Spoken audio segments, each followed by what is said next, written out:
Oil and gasoline prices are about to explode, friends. We are seeing one thing after the next kind of lining up. We've been anticipating this shift, and I've been kind of warning you that it's coming. Oil prices and gasoline prices are actually pretty low right now, and we've had an enjoyable period of respite. But the thing is that things are heating up in the Middle East again. We have a number of oil shutdowns that are already starting to bring the price up a little bit, and we have a lot of things that could happen at any moment that could make the price of oil and gasoline pop big and fast. We're going to jump into those things. We're going to talk about what's already happening, what's causing price of oil and gasoline to start climbing back up again, and a few of the things that could happen in the very near future that would really change things a lot. Let's jump into it. Welcome to the Poplar Report. I'm Steve Poplar. I'm an accountant by trade, and of course, we cover things here, doing a little bit more deep dives in the information of what's going on out there to let you know what's going to happen next to keep you ahead of the curve.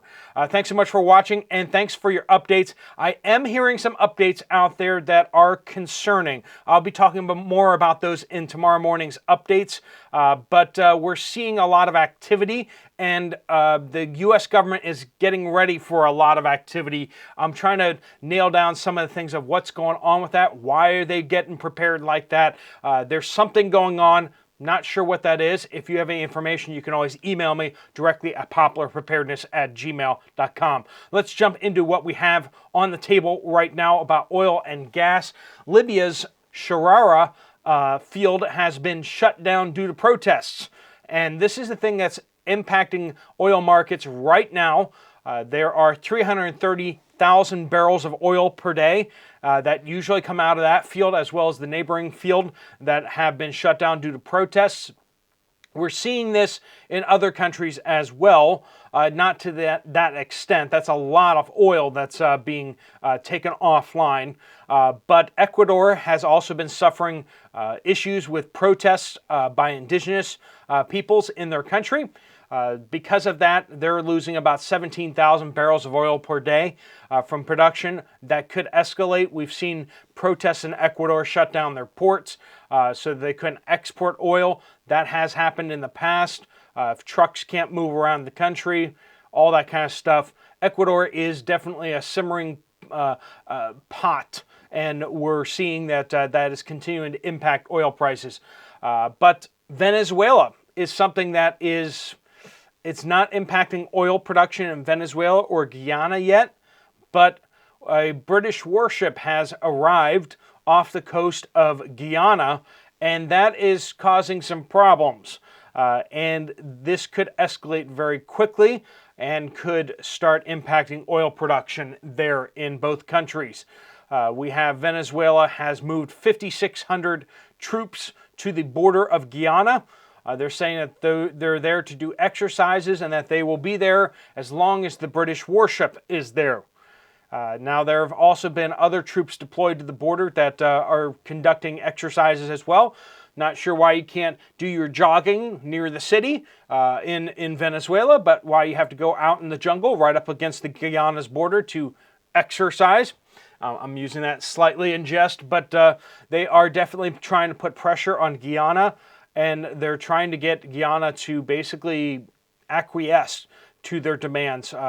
Once again, Venezuela is trying to basically take half the country, and they're trying to take like 3/4 of their oil offshore. That is a big thing that's happening right there. International community is saying basically, Venezuela, if you send your troops into the country, we're going to put the oil sanctions back on you. Of course, that would shut down a lot of Venezuela's oil exports, but then also Guyana's oil exports would be impacted by that as well, by the fighting and the logistics and all that would be impacted.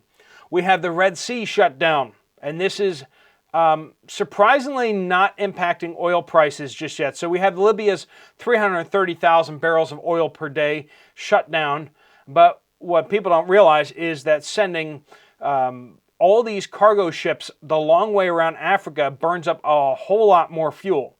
The calculations are at approximately, if the Red Sea stays shut down, we're going to see an additional 500,000 barrels of oil per day for the current number of ships and the current number of bookings, instead of going through the Suez Canal, going all the way around Africa. While we talk about how much time it saves to go through the Suez Canal, one of the things that we don't talk about is a lot of that travel through the Suez Canal is relatively slow travel, or through the locks, you're not moving at all.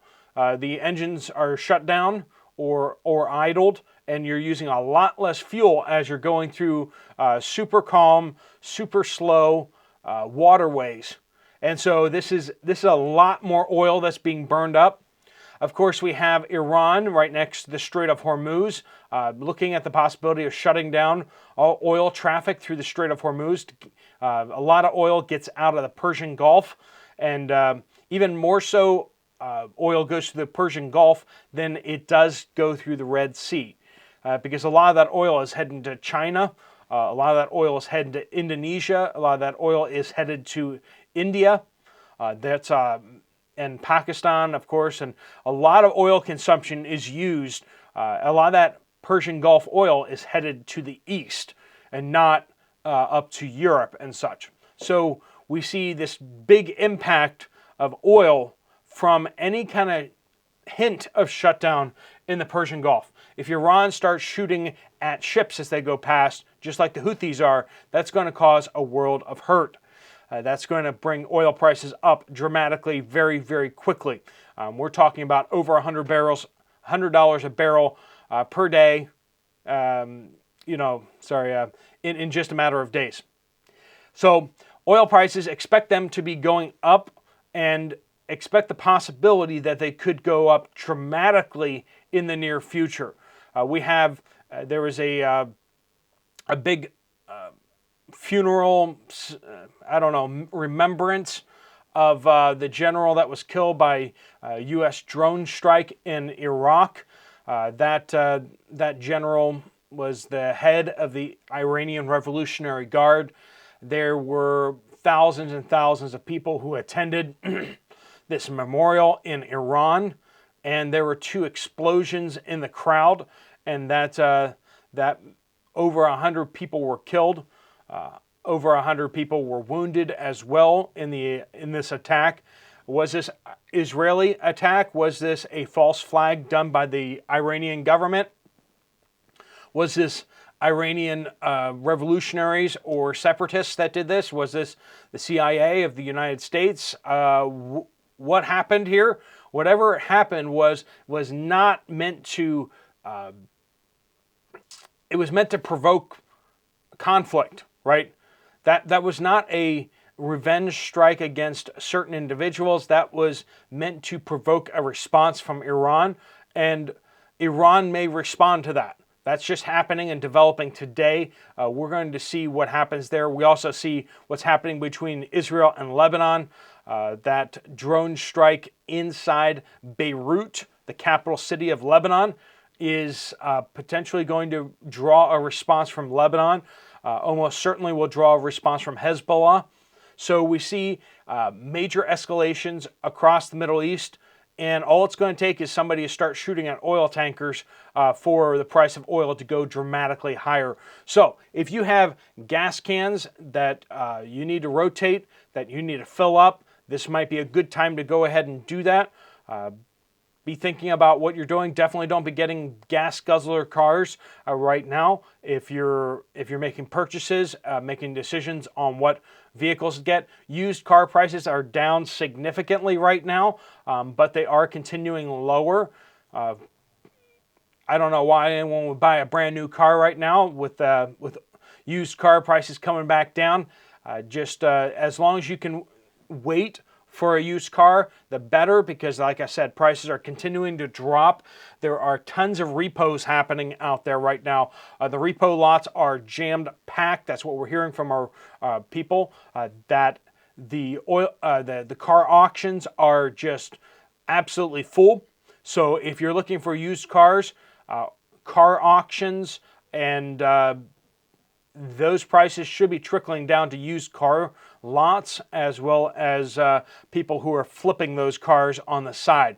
So expect prices to be coming down on used cars. Expect prices of gasoline to be going up. and expect prices could explode much, much higher in the near future. All right, friends, if you have information about why the U.S. government is suddenly trying to contract tons and tons of air cargo, please do let me know. We'll be getting you what we know out tomorrow morning about what's going on with that. It is in near imminent future. We're talking days, which is when the U.S. government is going to be moving a whole bunch of stuff. We're not sure what yet. We're going to find out as best we can. Thanks so much for watching. If you want to check out another video from this channel, there's one right up here. I'll see you over there, or I'll see you guys later. Steve Poplar of the Poplar Report, out.